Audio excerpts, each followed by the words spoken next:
Hey guys, it's Blue and we're bringing you another part 2 of the Hamilton review that we started last episode. This is disc 2, which includes the second half of the album.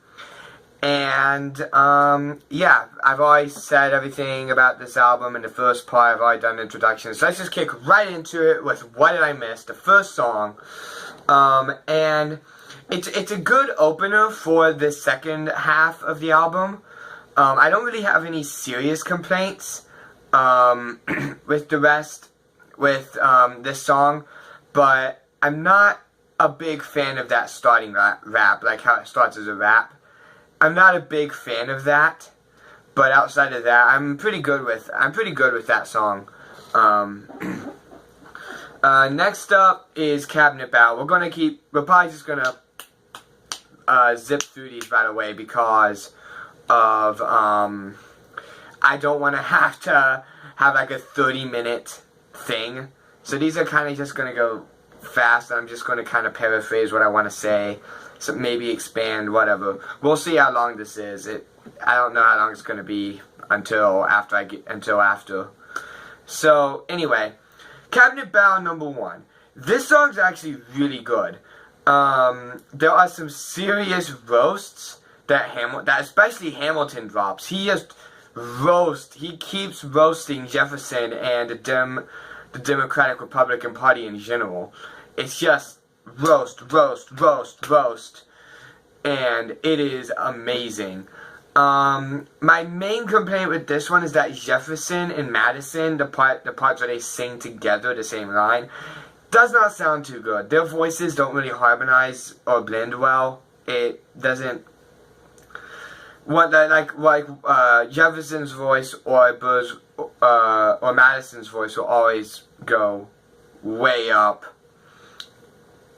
compared to there's just like an imbalance in like the mixing doing that or whatever. They just don't sound good together.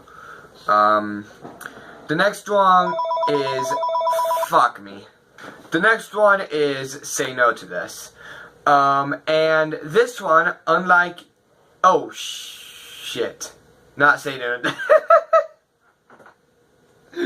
Whoops. The next one is Take a Break. Because I need one because I just can't say I jumped a song. Whoops, my bad. The next one is Take a Break. And it really, I'm not a big fan of this one. It feels like it should be split up into like 2 different songs. Philip's rap really doesn't fit, and it starts getting the curse of you guys are avoiding rock. You guys are like really avoiding it. As you get closer to the end, it starts to get that curse. The next one is Say No to This, and this one is actually a Winter's Ball if a Winter's Ball was done right, kind of. It fits a lot better than that one did. It's actually a full-blown song. It's not like a transition thing. This is actually a good time to bring in the more explicit stuff compared to a Winter's Ball. That was not okay. And it feels off track for its timing. It probably could have been done a little bit later in the album, but outside of that, it's really good. It's a good song. 10 out of song. Good song again. The Room Where It Happens. This one's pretty good. The way the different parts transition together, that is amazing. I really like how they did the transitions. However, I'm not so sure about the focuses and like the vocals and stuff. I don't really like the hissing that they do in the second chorus, like yes, God no, I can't listen to that. And I'm not really a big fan of Burr after he's asked what he'll fall for. It's like a little ways after halfway through. His voice just stops fitting for whatever reason. And yeah. The next one is Skylar Defeated. Now, I know how to pronounce it right this time, so don't fucking scream at me, okay? Okay, we good. It explains well, it really explains well why Burr becomes a dim rep. But my concern with it is that it's just too short. It should have been longer. But I guess you have to take what you have to take. It's good for what it is, but again, should have made it longer. Cabinet Battle number 2. Not actually a big fan of this one. It's less of a battle and more of like an actual song. It's less of a rap battle and more of a song, which makes the name Cabinet Battle 2 not really fit too well. It kind of fits, but it doesn't fit as well as it would have originally. The lines aren't nearly as well written. The roasts aren't as good, in my opinion. The raps aren't long enough. And, yeah, it feels rushed when it really shouldn't have been rushed. It's not the biggest fan of that one. Washington on Your Side. I actually don't really like this one too much. It just feels lacking in general. In terms of like what it could have been. Like, it feels like they tried this thing and it just fell flat.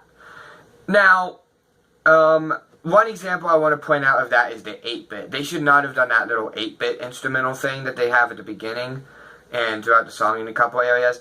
Doesn't work. But this is what really kills me about the song. You guys know that in part 1, there were a couple times when I complained about the guitars weren't heavy enough. They should have added guitar. It would have made the song better.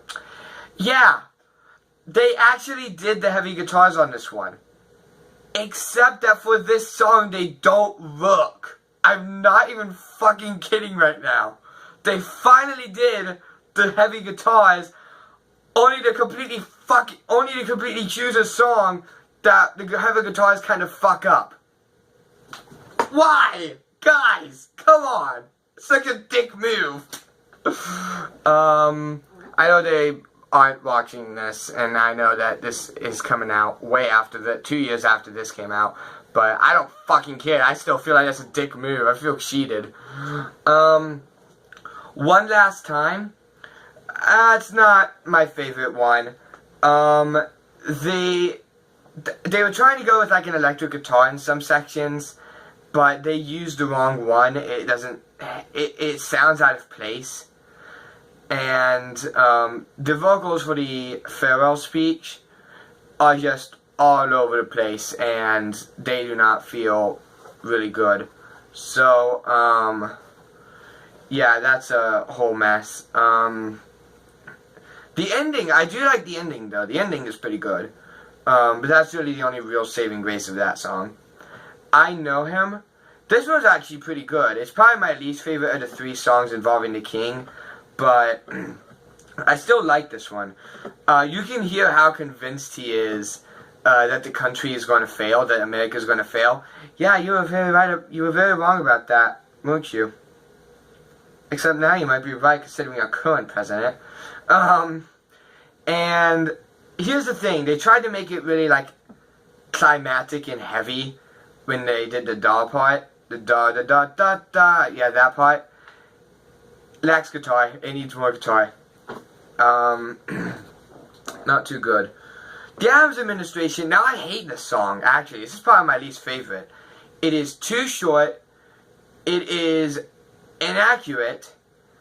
And it doesn't fit together at all. There's like a part here, there's a part there, there's a part everywhere where Old MacDonald had a farm. God, no, I just hate it. Reno is actually a really good one. I like that one. It's really well done. And Hamilton actually dropped some really good rhymes that really defend himself really well. And that's awesome. I really like how that one worked out.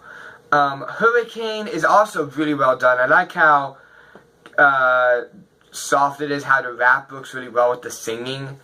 and how it like slowly builds up to the next song. I'm going to do this further up so you can actually see my hands. But like further up, it slowly builds up to the next song, which is the Reynolds pamphlet, and this is my favorite one off of this second half.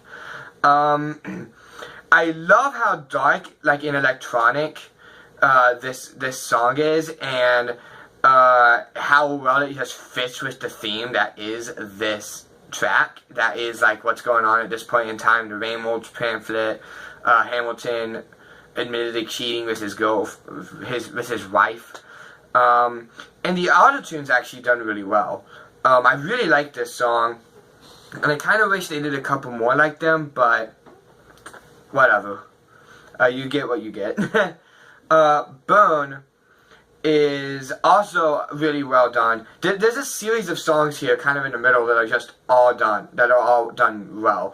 Burn's another one. You can really hear Eliza's anger through this song, and it really fits well with what's going on at this point in time. And then things start going downhill with Blow Us All Away. It's too generic of a rap song. It's pretty much a stereotypical rap but 1700s edition. You've got the sex, you've got the guns. You don't have the drugs, that's missing, but you do have the sex and the guns, and that's pretty much all this song is. It's just boring, it's too generic, borderline stereotypical. I don't like it. Stay Alive Reprise. This is actually, again, good.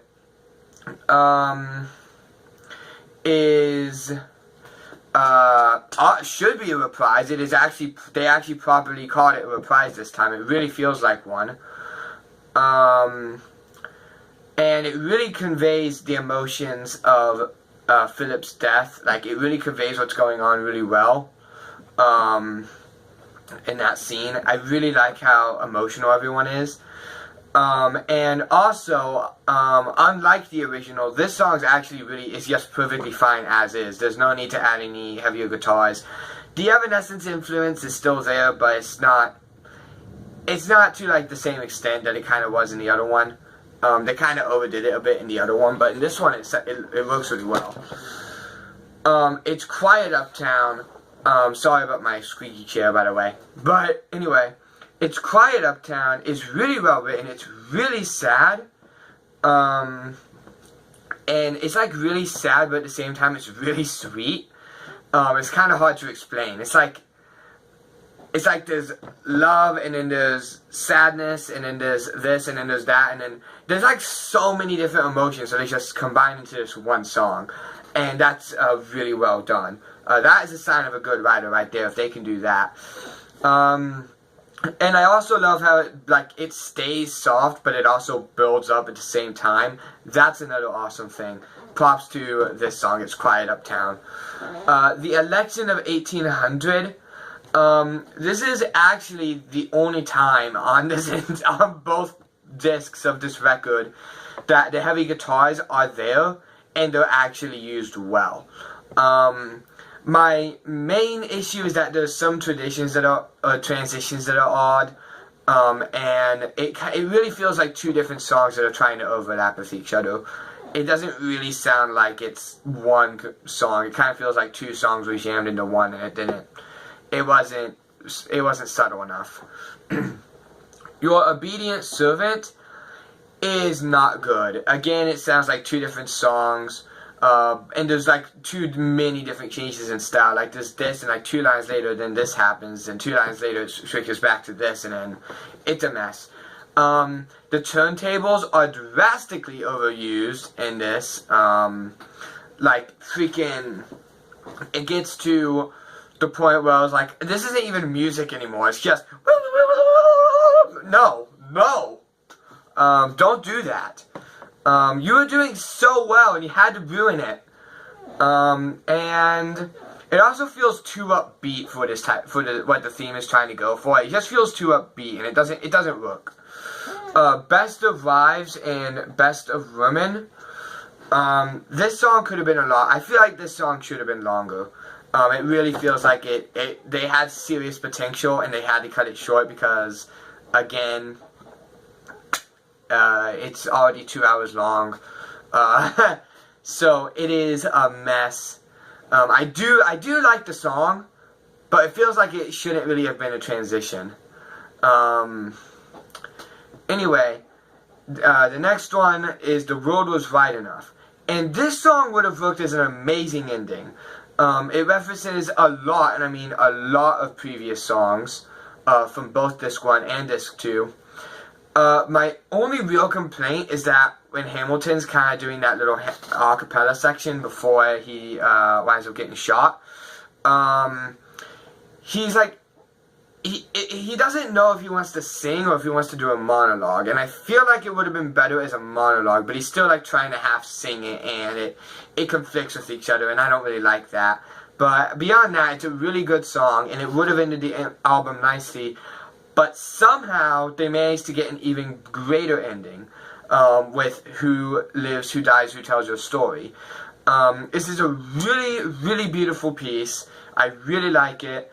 Almost listed it as my favorite, but the Reynolds pamphlet just barely won over this one. And I really love how it ends with like pretty much an a cappella choir. It's not a choir, it's just a company, but there's 4 parts. It's structured like a choir piece at that point. And I just really love how that one was done. So yeah, that was this review. The second review. This second half was definitely overall better than the first half. It still has the problem of like instruments or where they shouldn't be, and there are vocals that don't feel right at times. But I'm gonna have to give it a 3.5 out of 5 instead of just a 3 out of 5 like the first half. My light almost went off. And yeah, that's it for this review. If you guys enjoyed it, don't forget to like, comment, and subscribe. I don't know exactly what I'm going to be doing next time, but I know it is down to 4 choices. It is either Hybrid Theory, One More Light, both from Linkin Park, Kendrick Lamar's Damn, or Blacklist by Danger Kids. It's going to be one of those 4 next. So yeah, and I will eventually do all 4 of them. But yeah, that's it for the Hamilton review. If you guys enjoyed, don't forget to like, comment, and subscribe. My name is Blue Emerald, signing off. Good night, everybody.